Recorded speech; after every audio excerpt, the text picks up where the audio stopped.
আল্লাহ সুবহানাহু ওয়া তাআলা ইরশাদ করেন, সুবহানাল্লাযী আসরা বিআবদিহি লাইলাম মিনাল মাসজিদিল হারাম। সুবহান শব্দের অর্থ হলো পুত পবিত্র। একটু মনোযোগ লাগবে, এদিকে তাকান। আমি শুরু করার আগে আরো কিছু কথা বলবো, তাহলে আপনাদের বুঝতে সুবিধা হবে। মনোযোগ আছে নি? তাহলে মনোযোগের জন্য 5 মিনিট ছেড়ে দিই, ইচ্ছা মতো এদিক সেদিক তাকান, আমি একটু রেস্ট করি, তাহলে আর এদিক সেদিক তাকাবেন না।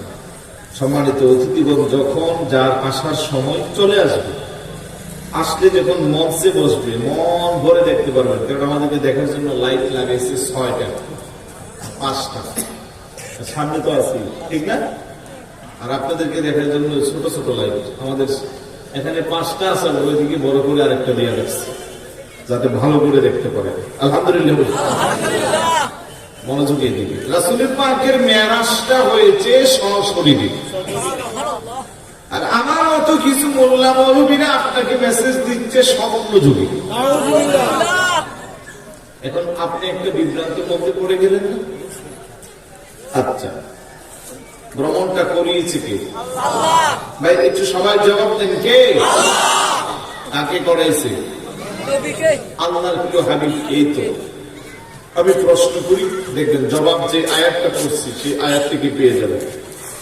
আল্লাযী আসরা, যিনি ভ্রমণ করিয়েছেন, বিআবদিহি, তার প্রিয় বান্দাকে। আল্লাযী আসরা বিআবদিহি, কখন করিয়েছেন? তো লাইলা, রাতের বেলা। কোথায় থেকে? মিনাল মাসজিদিল হারাম, মসজিদে হারাম থেকে। কোথায় পর্যন্ত? ইলাল মাসজিদিল আকসা, মসজিদে আকসা পর্যন্ত। কেন করিয়েছেন? আল্লাযী বারাকনা হাওলাহু লিনুরিয়াহু মিন আয়াতিনা, বরকত মণ্ডিত আল্লাহর সেই নিদর্শনাবলী দেখাবার জন্য। কত সময় ব্যাপী? অল্প সময়, কিঞ্চিত সময়। কারণ লাইলানের তাফসীর আপনি যখন করবেন, খুলবেন, দেখবেন রাতকে ছোট করতে করতে করতে করতে করতে আর ছোট করার সুযোগ নাই। ওটাকে বলা হয় লাইলা। সুবহানাল্লাহ। দেখলে এখানে 7টা প্রশ্ন ছিল, 7টা জবাবও আমরা কোরআন থেকে পেয়েছি। তাহলে আল্লাহ যেহেতু ভ্রমণ করিয়েছে, এখন যারা বলে যে মেরাজটা সশরীরে হয় নাই, স্বপ্ন যুগ হয়েছে, কেন বলে? ওইটা কিভাবে সম্ভব? রাতের কিঞ্চিত সময়ে মসজিদে হারাম থেকে মসজিদে আকসা, সেখান থেকে প্রথম, দ্বিতীয়, ক্রমান্বয়ে 7ম আসমান, তারপরে সিদরাতুল মুনতাহা, লা মাকান লা জামান, আল্লাহর 70,000 নূরের পর্দা, একটা পর্দা থেকে আরেকটা পর্দার দূরত্ব 500 বছরের রাস্তা, তারপরে একেবারে শেষ প্রান্ত আল্লাহ সুবহানাহু ওয়া তাআলার মহান আরশ আজিম, যে আরশ আজিমের উপরে নূরের সিংহাসনে নূরের নবীকে আল্লাহ পাক বসিয়েছে। মাঝখানে প্রায় 27 বছর অতীত হয়েছে। বড় করে বলে সুবহানাল্লাহ। এখন যারা স্বপ্ন যুগে, ওরা তো এগুলা মানে না, কথা কোন ঠিক না? তাহলে আমাদেরকে, আমি আবারও প্রশ্ন করি, আল্লাহর হাবিবকে মেরাজ করিয়েছেন কে? আল্লাহ পারে না কোনো কাজ আছে? এখন যারা বলবে যে এটা কি করে সম্ভব, এই জন্য বলতেছি আমরা স্বপ্ন যুগে, তাই যে ওদের এই কি করে সম্ভব শব্দটা গিয়া ধাক্কা লাগছে কার সাথে? আল্লাহর ইজ্জতের সাথে যখন তার কথাটা সংঘর্ষ হয়ে গেল, এখন কি তার ঈমান আছে? এই বুঝে থাকলে জবাব দেন, ঈমান আছে। আল্লাহ পারে না দুনিয়াতে কোনো কাজ। গোটা পৃথিবীর সবাই যেটা না পারে, আল্লাহ সেটা মুহূর্তের মধ্যে পারে। আল্লাহ যদি বলে কোন, তৎক্ষণাৎ হয়ে যায় ফায়াকুন। আর আল্লাহ যা পারে পৃথিবীর সবাই মিলেও তা পারা সম্ভব। আল্লাহ আপনারা আবার বানাইছে, নামি দামি বিজ্ঞান এখন রোবট আবিষ্কার করছে। বাসা বাড়িতে কাজের লোকের পরিবর্তে রোবটে কাজ গুছিয়ে দেয়, দোকান ফাটে জিনিসপত্র আগায় দেয়, সব কিছু করে, কিন্তু ভিতরে রুহটা দিতে পারে না। কথা কোন ঠিক না? আল্লাহ পারে না এমন কোন কাজ নাই। এই জন্য আল্লাহ আয়াতের শুরু থেকে সুবহান, সুবহান মানে পুত পবিত্র।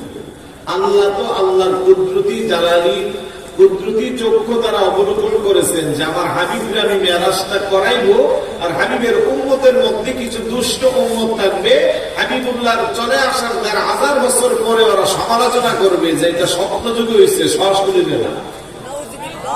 এই জন্য আল্লাহকে শুরুতে আমি শব্দ নিয়েছি সুবহান। সুবহান মানে যাবতীয় অক্ষমতা, অপারগতা, দুর্বলতা, পারি না, এই ধরনের কোন কাজ আল্লাহর শানে শোভা পায়। এই জন্য আল্লাহকে আমি পারি না এই কথা বলা যাবে না, আমি সবকিছু পারি, তাই আমি আমার হাবিবুল্লাহকে মেরাজ করাইছি। বড় করে বলি সুবহানাল্লাহ।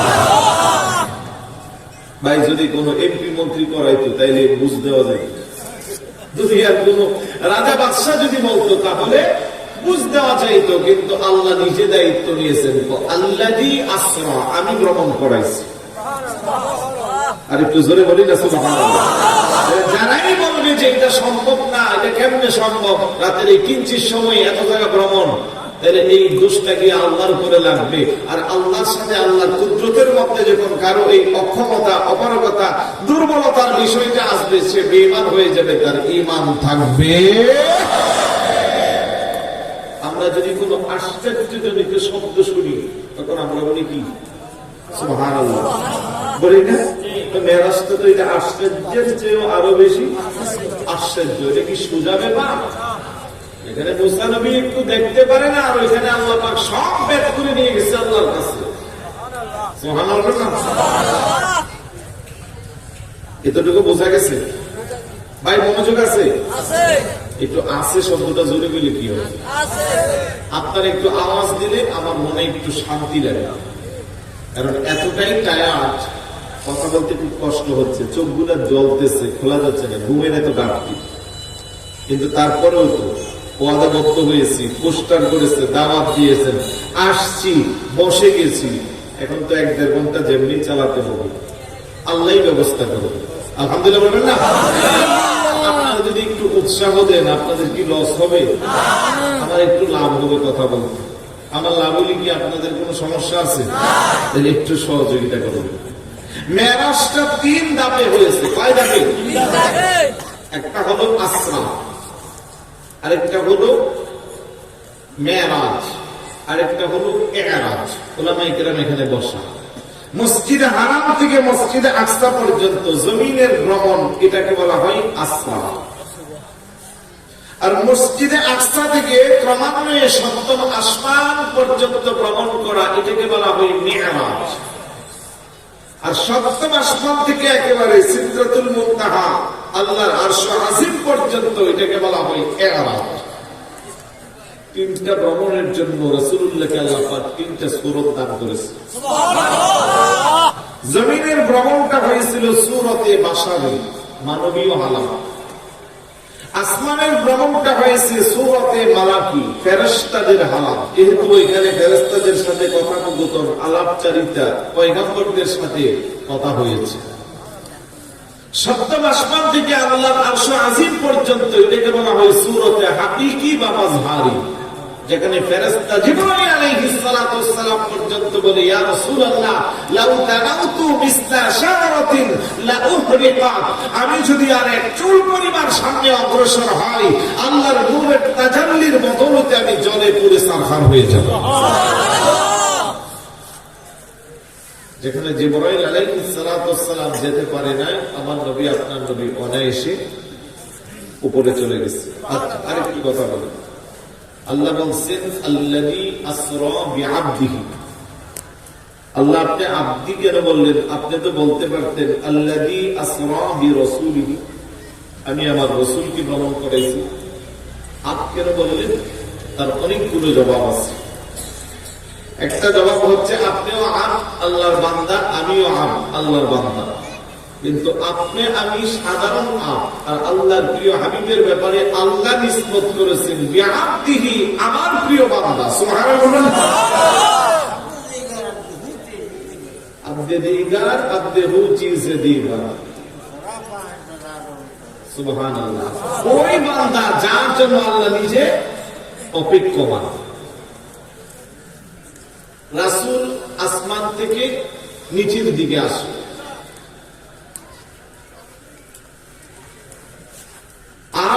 কেন বলা হলো বিরসুলিহি না বলে? তার অনেকগুলো ব্যাখ্যার মধ্যে একটা ব্যাখ্যা হলো বিরসুলিহি বলেন নাই এই কারণে, যেহেতু রাসূল আসমান থেকে নিচের দিকে জমিনে আসে, আর বিআবদিহি যে বান্দাকে আল্লাহ আল্লাহর উপরের দিকে নিয়ে গেছে, জমিন থেকে উপরের দিকে নিয়ে গেছে।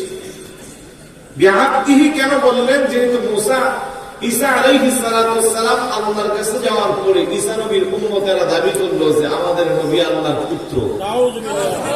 আর একটু জোরে বলি নাউজুবিল্লাহ। যাতে করে আমাদের হাবিবের কোন উম্মত এই কথা বলতে না পারে যে আমার রাসূল আল্লাহর পুত্র কিংবা আল্লাহর সাথে সংঘর্ষ, এই ধরনের কেউ যদি কিছু বলতে না পারে, এই জন্য আল্লাহকে আমি আমার হাবিবকে আব হিসেবে সাব্যস্ত করেছি, তবে সাধারণ আপনার উবুদিয়তের মর্যাদায় পরিপূর্ণতায় হিসেবে। বড় করে বলি সুবহানাল্লাহ।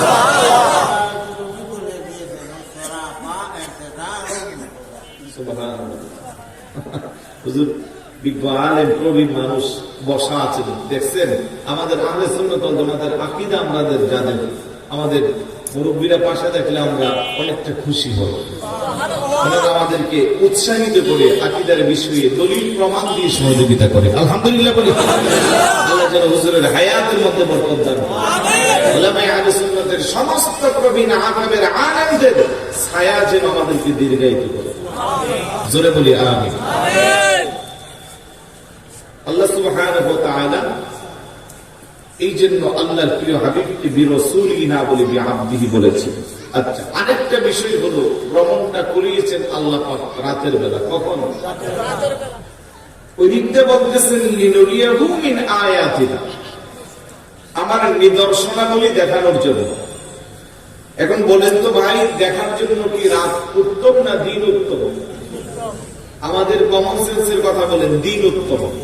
কারণ দিনের বেলা আমি যদি আসতাম, অন্তত মহেশখালীতে লবণের চাষ করে যে জমিগুলো দেখতাম, এখন রাতের বেলা ঢুকছি, আমি কি এগুলো দেখতে পারছি? একসময় হেঁটে হেঁটে দেখছি অনেক আগে, কারণ আমি প্রথমে এই মহেশখালীতে ওয়াজ করতে আসছিলাম 2005 সালে। আমাদের একজন প্রবীণ আলেম ছিলেন আল্লামা আব্দুর রহমান আল কাদেরী হুজুর, আমার দাদা হুজুর, আমাদের মুফতি আব্দুল ওয়াজিদ হুজুরের শ্বশুর। আমি নানা ডাকতাম আর কি, যেহেতু ওয়াজিদ শাহ হুজুরের সাথে আমার ভালো সম্পর্ক ছিল, আমি হুজুরের খাদেম ছিলাম। জি জি। তো এই জন্য তখন আসছিলাম, যে তখন ঘুরে ঘুরে বাইরে এগুলো দেখাইছিল, লবণ চাষ আর কি কি যা যা আছে। তারপরে এইদিকে না কোন দিকে যেন কি পাহাড় আছে না একটা বড়, আদিনা পাহাড় না, আদিনা তোর পাহাড় কোন দিকে যায় কাছাকাছি, ওই পাহাড়েও গেছিলাম, মনে আছে এগুলো। তাহলে দেখার জন্য রাতের চেয়েও দিনের বেলা উত্তম। কথা বলেন ঠিক কিনা?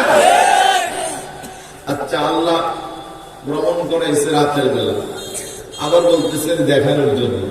আচ্ছা, রাতের বেলা ভ্রমণ করাইছে, তাও যদি চন্দ্র মাসের 13, 14, 15 এই রাতগুলো হইতো, অন্তত চাঁদের আলোতে কিছুটা, পূর্ণিমার চাঁদের আলোতে কিছুটা দেখা যেত। কিন্তু আল্লাহ সময় নির্ধারণ করছে 26 তারিখ দিবাগত রাত, যেটাকে বলা হয় দূর অমাবস্যা।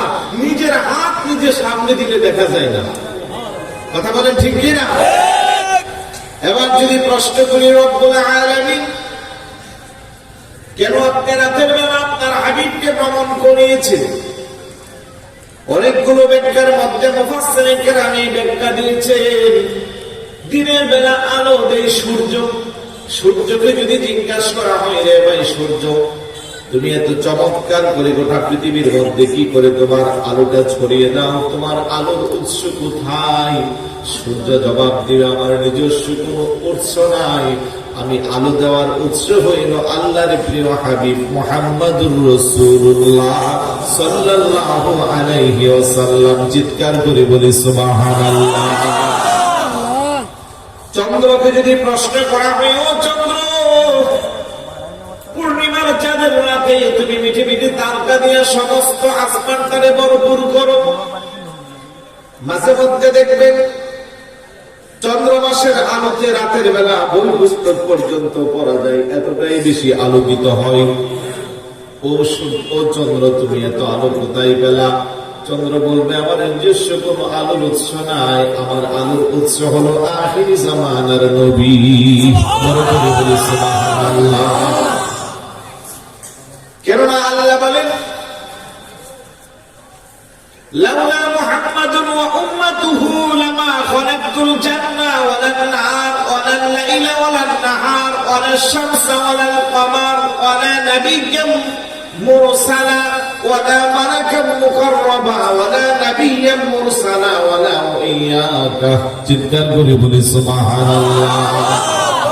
আমি যদি আমার হাবিবকে সৃষ্টি না করতাম, হাবিবুল্লাহর উম্মত বানাবো বলে যদি আমি আল্লাহ প্রোগ্রাম না করতাম, আমি আসমান বানাইতাম না, জমিন বানাইতাম না, আরশ বানাইতাম না, কুরসি বানাইতাম না, জান্নাত বানাইতাম না, জাহান্নাম বানাইতাম না, চন্দ্র বানাইতাম না, সূর্য বানাইতাম না, অসংখ্য অগণিত ফেরেশতা সৃষ্টি করতাম না, অসংখ্য অগণিত নবী রাসূল আমি পৃথিবীতে পাঠাইতাম না। এই যা কিছু সৃষ্টি করেছি সবকিছু আমি বানাইছি আমার হাবিবের উসিলা। এই জন্য আল্লাহ আমি আমার হাবিবকে ভ্রমণ করাবো। রাত্র যখন গভীর হয়, প্রেমিক প্রেমিকের প্রেমের সম্পর্ক তত গাঢ় হয়। আল্লাহু আকবার বলেন। রাতকে আমি প্রাধান্য দিয়েছি কারণ রাতের অন্ধকার তো আমার হাবিবুল্লাহর চেহারা মুবারকের কাছে আর অন্ধকার থাকবে না। যেখানে চন্দ্র সূর্য তাদের আলোর উৎস নেই আমার হাবিবের কাছ থেকে, ওই হাবিব যখন জমিনে ভ্রমণ করবে, হাবিবের চেহারা মুবারকের আলোতে আমি গোটা জমিনকে দিনের আলো, রাতের পূর্ণিমার চাঁদের চেয়ে আরো বেশি আলোকিত করব। সুবহানাল্লাহ। সন্দেহ আছে নাকি? হযরত হালিমাতুস সাদিয়া রাদিয়াল্লাহু তাআলা যখন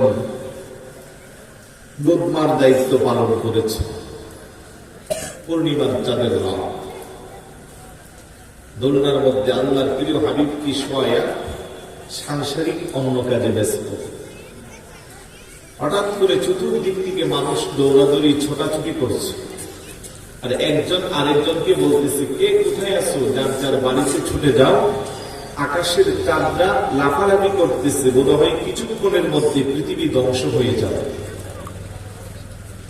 হালিমাতুস সাদিয়া রাদিয়াল্লাহু তাআলা আনহা হুজুরের দুধমা বলে আমি একটা দৌড় দিয়ে চলে গেলাম, কারণ আমি ঘরের বারান্দায় দোলনার মধ্যে আল্লাহর প্রিয় হাবিবকে দোলনার মধ্যে শোয়ায় আসছি। একটা দৌড় দিয়ে যখন আমি গেলাম, আমি তাকাইয়া দেখতেছি আমার দুধের বাচ্চা আল্লাহর হাবিব পূর্ণিমার চাঁদের সাথে মুস্কি মুস্কি হাসতেছে আর খেলা করতেছে। হুজুরের আঙ্গুল মুবারকটা ডান দিকে হালাইলে চাঁদরা ডান দিকে হেলে যায়, বাম দিকে হালান দিলে বাম দিকে হেলে যায়, সামনে দিলে সামনে যায়, পিছনে দিলে পিছনে যায়। আমি ডাক্তার বললাম রে আমার গোষ্ঠীর মানুষ, আমার জাতি মানুষ, আরবের মানুষেরা, আকাশের চাঁদ লাফালাফি করে পৃথিবী ধ্বংস হইবে না, তোমরা ছুটাছুটি করিও না।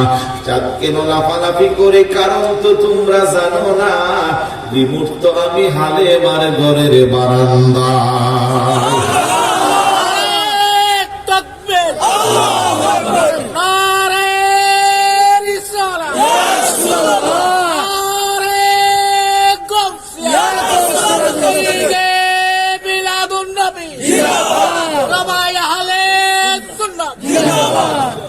হালিমাতুস সাদিয়া রাদিয়াল্লাহু তাআলা আনহা বলে রে পৃথিবী, আমি একবার পূর্ণিমার চাঁদের দিকে তাকাই, আরেকবার আমার হাবিবুল্লাহর চেহারা মুবারকের দিকে তাকাই। আল্লাহর প্রিয় হাবিবের চেহারা মুবারকের দিকে তাকাইয়া যখন উপরে আবার চাঁদের দিকে তাকাই, মনে হয় যেন চাঁদটা লজ্জা পেয়ে যায়।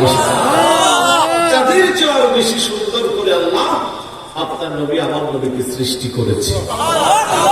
নবী প্রেমিক সাহাবী হযরত হাসান ইবনে সাবিত রাদিয়াল্লাহু তাআলা মসজিদে নববী শরীফের মধ্যে যার শানে চামড়ার গালিচা বিছিয়ে দেওয়া হয়তো, যিনি রাসূলুল্লাহর চেহারা মুবারকের দিকে তাকাইয়া কবিতা লিখতেন, ওয়া আহসানু মিনকা লাম তারাকাতু আইনি ওয়া আজমালু মিনকা লাম তালিদিন নিসা খুলিকতা মুবাররাআন من كل عيب كأنك قد خلقت كما تشاء চিৎকার করে বলি সুবহানাল্লাহ হযরত হাসান ইবনে সাবিত রাদিয়াল্লাহু তাআলা নবী ইয়া রাসূলুল্লাহ ইয়া হাবিবাল্লাহ খোদার কসম গো নবীজি ওয়া আকসারু মিন কালাম তারাকাতু আইনি আপনার মতো এমন সুন্দর সুশ্রী পৃথিবীতে আমি আর কাউকে দেখি নাই দেখবো কেমন করে গো নবীজি ওয়া আজমালু মিন কালাম তালিদিন নিসা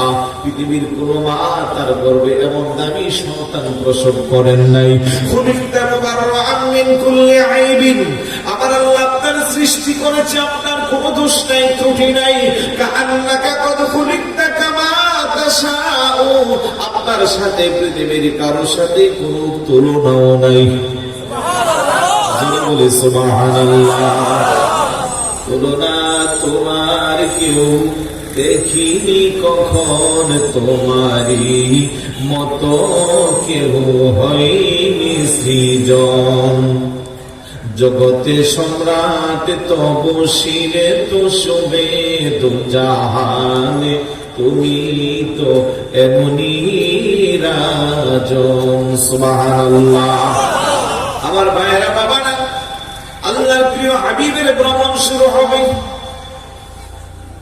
একটু দরুদ শরীফ পড়ি আল্লাহুম্মা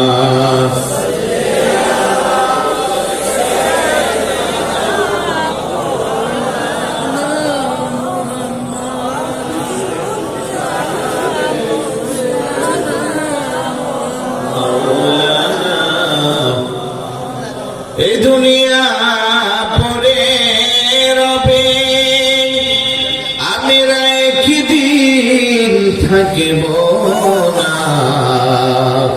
সবাই মোদের ভুলে যাবে নবীজি আপনি ভুলবেন না আল্লাহুম্মা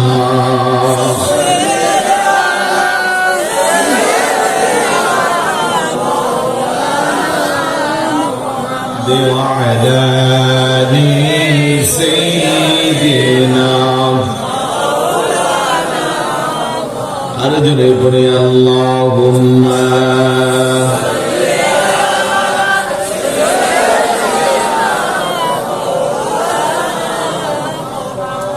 وعلى آل سيدنا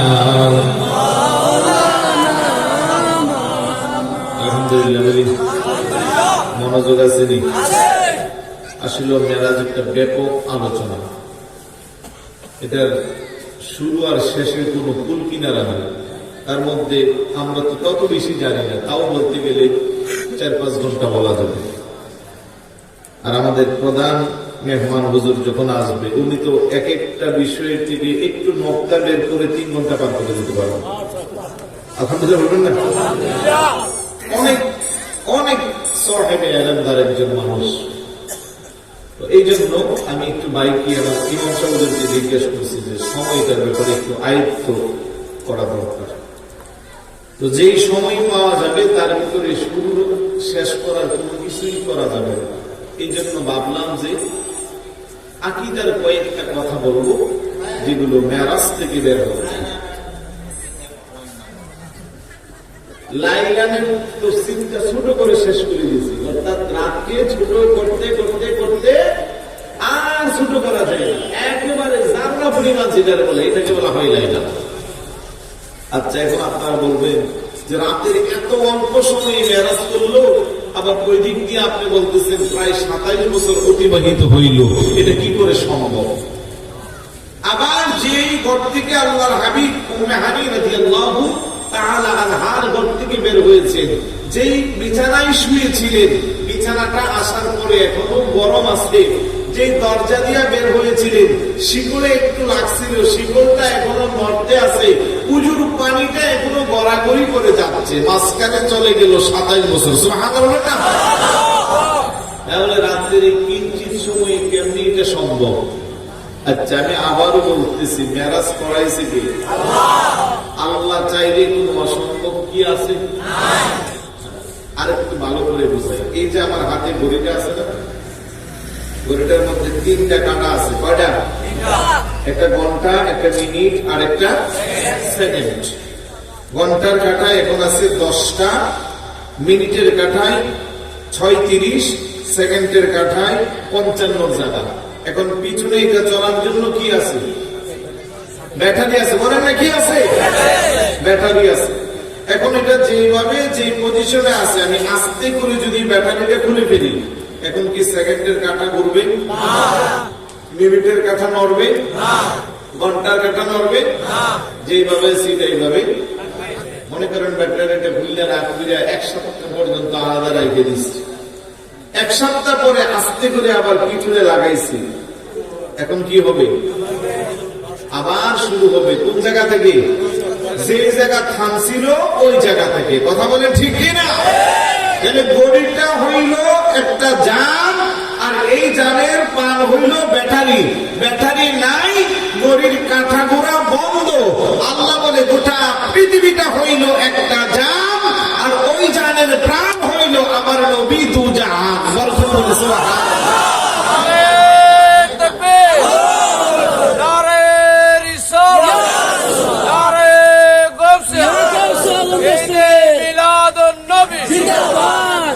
গোটা পৃথিবী নামক জানের প্রাণ আমার হাবিব। হাবিব নাই, গোটা পৃথিবীর সব জায়গার মধ্যে স্টপ। মাঝখানে দীর্ঘ সময় আল্লাহর সাথে প্রেমের আলাপ করে আসছে। ওই শিকল যেখানে থামছিল, আবার উজুর পানি যেখানে গড়িয়ে গেছিল, এখন আবার বিছানাত তখনও তো মনটা গরম আছে যেমন আগে ছিল। বড় করে বলি সুবহানাল্লাহ। এভাবে চিন্তা করলে মেরাজ বুঝতে সহজ না কঠিন? আরেকটু জোরে বলুন। আধুনিক বিজ্ঞান এসে মেরাজকে আমাদেরকে বোঝার জন্য আরো সহজ করে দিচ্ছে। আজকের বিজ্ঞানকে যদি প্রশ্ন করা হয়, বিজ্ঞান মহাকাশ বিজ্ঞানীরা তোমরা রকেট আবিষ্কার করলাম, বিভিন্ন ধরনের অস্ত্র আবিষ্কার করলাম, যেগুলোর জন্য চালানোর জন্য কোনো পাইলট লাগে না, রিমোট কন্ট্রোলের মাধ্যমে হয়। এই যে মহাকাশ অভিযানের জন্য তোমরা উপরে ভেদ করে চলে যাও, দ্রুতগামী মিসাইল যা ঘন্টা যেতে পারে 1000 মাইল, এগুলো কোথায় থেকে আবিষ্কার করলাম? বিজ্ঞান জবাব দিবে এগুলো 1000 বছর পূর্বে আমরা কিছুই জানতাম না। মুসলমানদের নবী যখন মক্কার জাবাল আবু কুবাইস পাহাড়ের পাশে দাঁড়াইয়া আঙ্গুল দিয়া ইশারা করে যখন চাঁদকে দ্বিখণ্ডিত করছিল, আমরা তার উপরে গবেষণা শুরু করে দিলাম যে মানুষটা থাকবে জমিনে আর চন্দ্র আছে আসমানে। জমিন থেকে ইশারা করলে আঙ্গুলের মধ্যে এমন কি আছে যার কারণে আসমানের চন্দ্রটা দ্বিখণ্ডিত হয়ে যায়? ওইটার উপরে গবেষণা করে করে আমরা এখন রিমোট কন্ট্রোল আবিষ্কার করছি। সুবহানাল্লাহ। মহাকাশ বিজ্ঞানীরা চিন্তা করলো, আল্লাহর প্রিয় হাবিবের মেরাজ হয়েছিল একটা বাহন, তার নাম কি? বুরাক। আওয়াজ দিয়ে বলুন কি নাম? বুরাকের মাধ্যমে যখন আল্লাহর প্রিয় হাবিব মেরাজ করেছে, তারাও এখন চিন্তা করলো আমরা যদি আসমান অতিক্রম করতে চাই, প্রথম আসমানে যেতে চাই, মঙ্গল গ্রহ যেতে চাই, আমাদেরও একটা দ্রুতগামী বাহন লাগবে। হাদিস শরীফের মধ্যে আসছে, বোরাক যদিও দেখতে তত বড় ছিল না, কিন্তু বোরাকের গতি এত বেশি ছিল, চোখের জ্যোতি সীমা যেখানে শেষ, বোরাকের প্রত্যেকটা কদমের গতি সীমা সেখানে শেষ। সুবহানাল্লাহ। ইয়াকাদুল বারকু ইয়াখতাফু আবসারহুম। সূরা বাকারার শুরুতে আছে না, বারকুন মানে বিজলি। বারকুন মানে কি? এই যে আকাশে যখন মেঘ আসে তার পূর্বেই তো বিজলি চমকায়।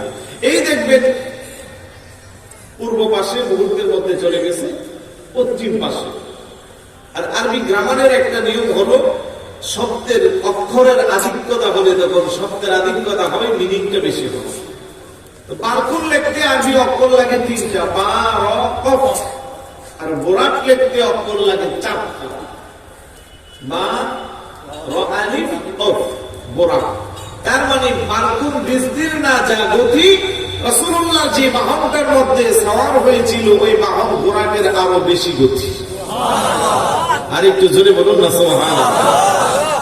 লিনুরিয়াহু মিন আয়াতিনা, অনেকগুলো নিদর্শন দেখিয়েছে যেগুলো বর্তমান সময়ে আমাদের বাস্তব জীবনের সাথে প্রেক্ষাপটে অনেক কিছু ঘটে যাচ্ছে। এবং আল্লাহর প্রিয় হাবিব যখন যাচ্ছে দেখতেছে এক শ্রেণীর মানুষ দেখা যায় যাদের পেটগুলো গম্বুজের মতো বিশাল আকৃতির। এই পেটের ভিতরে বিষাক্ত সর্প আকরাহ সুজাআতান জাবিবাতান, দুই শিংওয়ালা বিশিষ্ট সর্পগুলো ওই পেটের ভিতরে খাচ্ছে। তারা আর্তনাদ করে কান্নাকাটি করে। আল্লাহর নবী জিজ্ঞাসা করছে, রে ভাই জিবরাইল, ওরা কারা, কেন তাদের এই অবস্থা? জিবরাইল আলাইহিস সালাতু ওয়াস সালাম জবাব দিয়ে, ইয়া রাসূলুল্লাহ, ইয়া হাবিবাল্লাহ, ওরা হলো ওই সমস্ত বান্দাদের দৃষ্টান্ত যারা জমিনের মধ্যে এতিমের মাল বক্ষণ করেছে। বড় করে বলি নাউযুবিল্লাহ। ইন্নাল্লাযীনা ইয়াকুলুনা আমওয়ালাল ইয়াতীমা ইয়াতামা যুলমান ফি বুতুনিহিম নার। কোরআন আছে না নাই? তাদের পেটগুলো তারা আগুন দিয়ে পরিপূর্ণ করে দিল। আমাদের সমাজে আছে না, এতিম অসহায় তাদের সম্পদকে গ্রাস করে। আর একটু সামনে গেল দেখতেছি কিছু মানুষ দেখা যায় মহিলা পুরুষ একসাথে উলঙ্গ অবস্থায় আছে, তাদের সামনে সুস্বাদু খাবার আছে, আরেক দিক দিয়ে ময়লা আবর্জনা দুর্গন্ধময় খাবার। সুস্বাদু খাবার গুলো তারা না খেয়ে ময়লা আবর্জনা দুর্গন্ধময় খাবার গুলো খাচ্ছে। আল্লাহ নবী করে, ভাই জিবরাইল, এমন দৃশ্য তো কখনো দেখি নাই। ভালো খাবার গুলো তাদের সামনে থাকার পরেও তারা মন্দ গুলো কেন খাচ্ছে? জিবরাইল আমিন জবাব দিচ্ছে, ইয়া রাসূলুল্লাহ, ইয়া হাবিবাল্লাহ, তারা হলো ওই সমস্ত ব্যক্তিদের দৃষ্টান্ত যারা দুনিয়াতে তাদের ঘরে সতী সাদী স্ত্রী থাকার উপরেও অন্য নারীর সাথে সম্পর্ক করেছে। বড় করে বলি নাউযুবিল্লাহ। এই সমস্ত মহিলারা যাদের স্বামী থাকার পরও, স্বামী বিদেশে থাকতো, চাকরির সুবাদে দূরে থাকতো, ব্যবসার কাজে দূরে যাইতো, স্বামীর অগোচরে পরপুরুষের সাথে দৈহিক রিলেশন করেছে, যেটাকে আমাদের বর্তমান সমাজের ভাষায় আমরা বলি পরকীয়া। আছে না নাই? আরেকটু জোরে বলুন, আছে না নাই? তাদেরকে আমার আল্লাহ পরকালে রেখে দিচ্ছে। ময়লা আবর্জনা পুষ দুর্গন্ধময় খাবার তাদেরকে খাওয়াবে। যেহেতু তাদের হালাল খাবার থাকার পরেও তারা হারামের দিকে নজর দিত। কথা কোন ঠিক কিনা? এইভাবে একটার পর একটা যারা সুদ খায়, যারা ঘুষ দেয়, যারা ব্যভিচার করে, যারা পর্দা করে না, যারা বাবা মার অবাধ্য সন্তান, যারা নামাজ পড়ে না, যারা মিথ্যা কথা বলে, একের পর এক সিনারি গুলো আল্লাহর প্রিয় হাবিবকে আল্লাহ সুবহানাহু ওয়া তাআলা দেখাচ্ছে। এগুলো থেকে আমাদের শিক্ষা নেওয়ার জন্য যেতে যেতে যেতে যেতে এমন একটা জায়গা দেয়া যাচ্ছে, হাদিস শরীফের মধ্যে আসছে, মারাতু আলা মুসা লাইলাতা উসরিয়া বি ইনদাল কুসাইবিল আহমার ওয়া হুয়া কাইমুন ইউসাল্লি ফি কুবুরি। চিৎকার করে বলি সুবহানাল্লাহ। আমার নবী বলে, যেতে যেতে এমন একটা জায়গা দিয়ে গেলাম, কুসাইব আহমদ নামক স্থান। ওই জায়গার মধ্যে আল্লাহর পয়গম্বর মুসা আলাইহিস সালাতু ওয়াস সালাম হুয়া কাইমুন ইউসাল্লি ফি কুবুরি। যদিও অধিকাংশ আলেমরা বলে মুসা নবী নামাজ পড়ছিলেন, কিন্তু না না না, সালাতের শুধু অর্থ নামাজ না। আমরা ছোটকালে পড়েছিলাম সালাতে আমাদ দরুগাতে চার, দোয়া ও দুরুদ ও রহমত ও ইস্তিগফার। বড় করে বলি সুবহানাল্লাহ। আল্লাহর পয়গম্বর মুসা কালিমুল্লাহ, আখিরি জামানার নবী, নবীদের নবী, সমস্ত নবীদের নবী, ইমামুল আম্বিয়া যাইবে আর মুসা কালিমুল্লাহ দাঁড়ায় নামাজ পড়বে, কথাটা শোভা পাই না। তো তাহলে কি করছিল? মুসা নবী দাঁড়াইয়া দাঁড়াইয়া আমার নবী আপনার নবীকে সালাম দিছে। আর একটু জোরে বলুন না সুবহানাল্লাহ। আমরা নবীকে সালাম দেই কিভাবে? দাঁড়িয়ে দেই কি দেয় না? এটা পয়গম্বরদের সুন্নাত।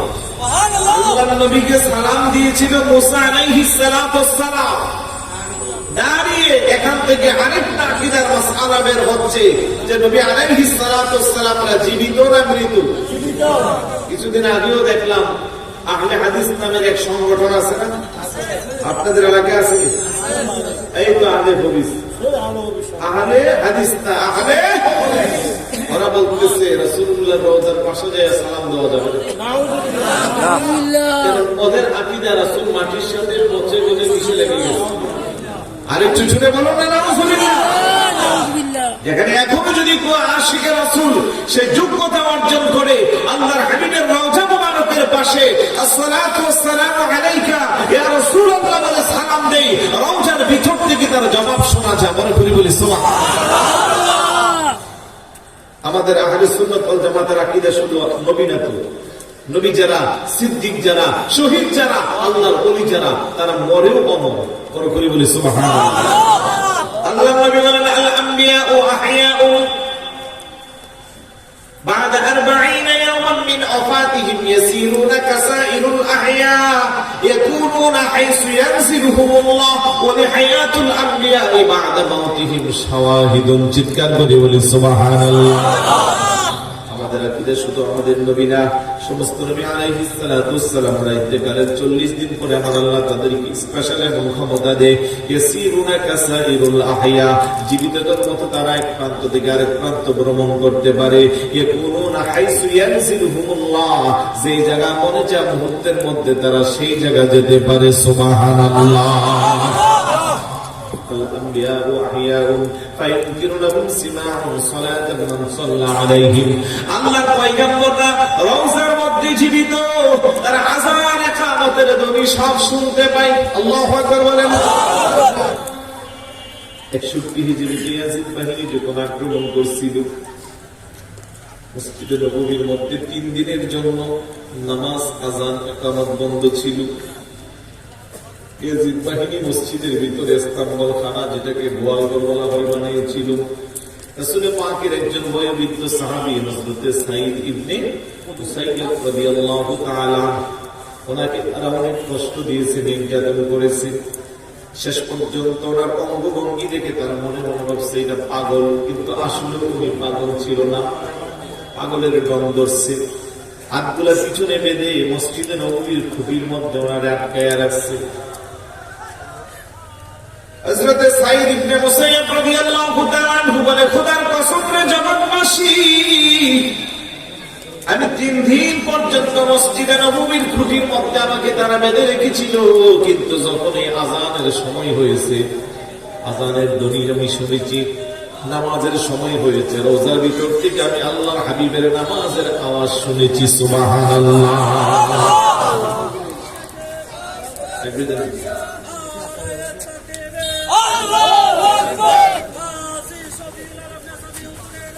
নারে তাকবীর, আল্লাহু আকবার, নারে তাকবীর, আল্লাহু আকবার। কবি আল-শাবাব জুরের একজন আবু বলে, বশার স্বাগতম। কবি জুরের আগে বলে, বশার স্বাগতম। প্রথম বক্তার আগে বলে, বশার স্বাগতম।